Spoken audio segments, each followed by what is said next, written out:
ये tradition 15th century से चला आ रहा है, जब तीवा, करबी, खासी और जैनतिया ट्राइबल कम्युनिटीज के चीफ्स हर साल इकट्ठा होते थे पॉलिटिकल इश्यूज पर बात करने के लिए और अपने बीच फ्रेंडली रिश्ते बनाए रखने के लिए। धीरे धीरे लोग भी इस इवेंट में जुड़ने लगे और ये एक मेला बन गया जहां लोग अपने एग्रीकल्चरल प्रोड्यूस लाते और एक दूसरे से एक्सचेंज करते। आज भी जुनबील मेला एक इम्पॉर्टेंट सोशो कल्चरल इवेंट है। सुबह सुबह लोग यहाँ रूट्स, वेजिटेबल्स, फ्रूट्स, हर्ब्स और स्पाइसेस का बार्टर शुरू कर देते हैं। हिली रीजन के फॉरेस्ट से लाई गई हैंडमेड गुड्स और आर्टिफैक्ट्स भी यहाँ मिलते हैं। ये चीज़ें प्लेन्स के लोगों से एक्सचेंज होती हैं in return for rice cakes और दूसरे फूड आइटम्स जो हिल्स में ग्रो नहीं होते। और सिर्फ यही तक नहीं, बार्टर का एक मॉडर्न एग्जाम्पल है बुक एक्सचेंज। सोचिए एक फन क्लब जहां आप अपनी पुरानी बुक्स फ्रेंड्स के साथ स्वैप करते हो। कोई जंगल एडवेंचर वाली बुक के बदले आपको मिस्ट्री स्टोरी बुक मिलती है। ये एक फन और फ्री वे है नई स्टोरीज एक्सप्लोर करने का बिना पैसे खर्च किए। एक और बहुत कॉमन एग्जांपल है ओल्ड क्लोथ्स के बदले नए बर्तन का एक्सचेंज। घर में एक वेंडर आता है, आप उसे पुराने कपड़े देते हैं और वो आपको नए बर्तन या दूसरा हाउस होल्ड आइटम देता है। इस सिस्टम का फायदा दोनों को ही होता है। आपको पुरानी चीजें निकालने का मौका मिलता है और वेंडर उन मटेरियल्स को रीसेल, रीयूज या रिसाइकल कर देता है।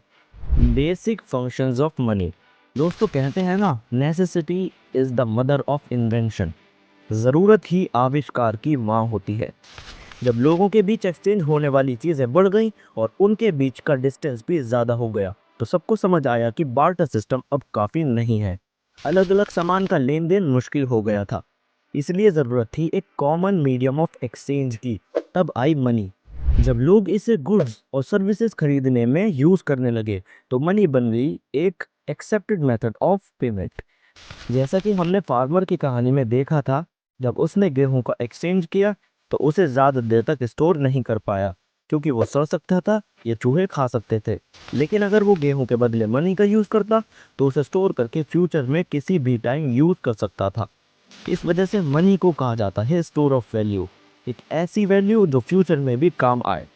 मनी का एक और इम्पॉर्टेंट फंक्शन है और वो है कॉमन डिनोमिनेशन, यानी गुड्स और सर्विसेज की वैल्यू को मेजर करना ताकि उनके प्राइसेस मेजर किए जा सके। सोचिए आपके पेरेंट्स किसी शॉप से सामान लेते हैं और उसके बदले पैसे देते हैं। शॉपकीपर वही पैसे अपने वर्कर्स को सैलरी देने में यूज करता है और वो वर्कर्स वही पैसे यूज करके डेली एसेंशियल्स लेते हैं, स्कूल फीस भरते हैं या और भी जरूरत की चीजें खरीदते हैं। इसके अलावा मनी एक और काम करता है स्टैंडर्ड ऑफ डिफर्ड पेमेंट, मतलब पैसा एक ऐसा जरिया है जिसे आप अभी नहीं फ्यूचर में भी पेमेंट कर सकते हो। लोन रीपे करना हो या ईएमआई में चीज लेना हो, money is accepted even later as payment.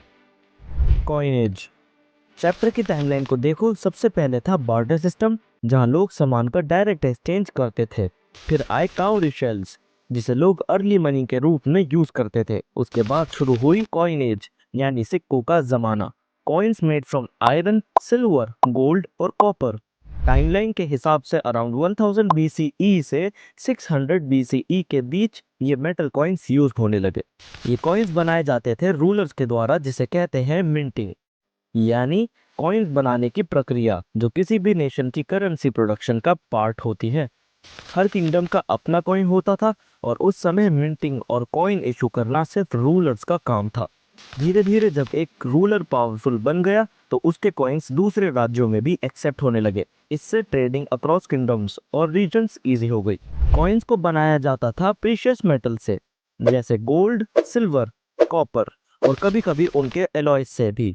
Alloy का मतलब होता है एक ऐसा मेटल जो दो या दो से ज्यादा एलिमेंट्स को मिलाकर बनाया गया हो, जिससे कॉइन स्ट्रॉन्ग और ड्यूरेबल बनता था।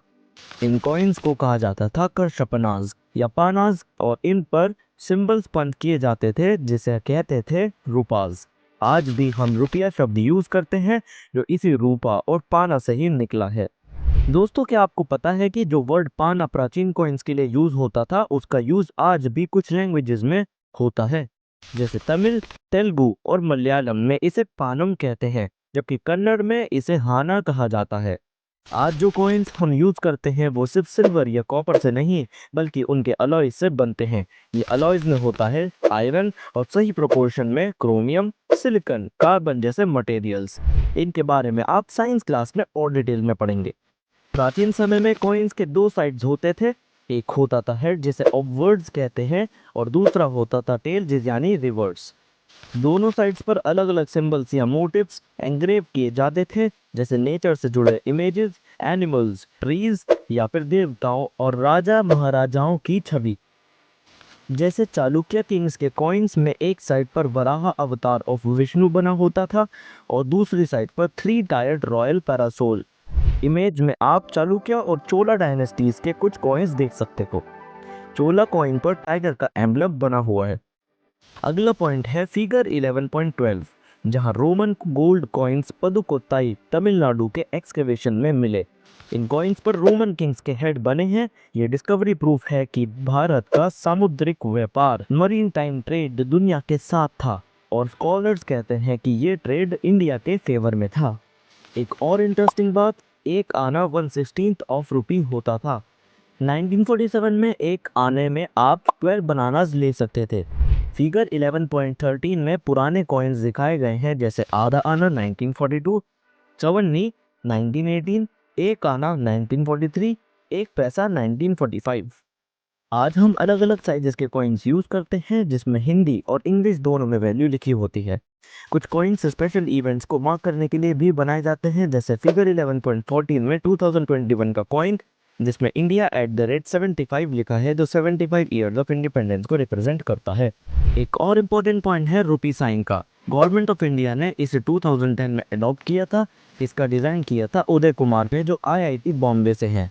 ये सिंबल एक मिक्स है देवनागरी रा और रोमन आर का, जिसमें दो पैरेलल हॉरिजॉन्टल लाइंस होती हैं जो नेशनल फ्लैग और इक्वल टू के साइन को दिखाती हैं। पेपर मनी फ्रेंड्स, जब कॉइन्स का यूज हर तरह के एक्सचेंज में होने लगा, चाहे सब्जी खरीदनी हो या जमीन, तो एक नई दिक्कत सामने आई। बहुत सारे कॉइन्स एक साथ ले जाना मुश्किल हो गया और उन्हें स्टोर करना भी एक प्रॉब्लम बन गई। इसी प्रॉब्लम का सोल्यूशन बनकर पेपर मनी सामने आया। पेपर मनी या करेंसी का पहला यूज चाइना में हुआ था और 18 सेंचुरी के आखिरी दिनों में ये इंडिया में आई। करेंसी का मतलब होता है एक ऐसा मनी सिस्टम जो किसी पर्टिकुलर कंट्री में यूज होता है। जैसे भारत में कॉइन्स और नोट्स दोनों इंडियन करेंसी के रूप में यूज होते हैं। पेपर करेंसी ने नोट्स के मुकाबले इजी ट्रांजैक्शन का सॉल्यूशन दिया, स्पेशली जब वैल्यू ज्यादा हो। कॉइन्स का यूज छोटी डिनोमिनेशंस के लिए होता है, जबकि पेपर नोट्स का यूज बड़ी डिनोमिनेशंस के लिए होता है। डिनोमिनेशंस का मतलब होता है मनी के अलग अलग यूनिट वैल्यूज। जैसे इंडियन करेंसी के डिनोमिनेशंस है 50 पैसे, 1 रुपी, 2 रुपीज, 5 रुपीज, 10 रुपीज कॉइन्स, और 10 रुपी, 20 रुपी, 50 रुपी, 100 रुपी, 200 रुपी, 500 रुपी एंड 1000 रुपीज के पेपर नोट्स। आज के समय में जो करेंसी यूज होती है उनमें महात्मा गांधी की तस्वीर होती है और रिवर्स साइड पर इंडिया के कल्चरल सिंबल्स जैसे मॉन्यूमेंट्स, एनिमल्स या हेरिटेज होती है।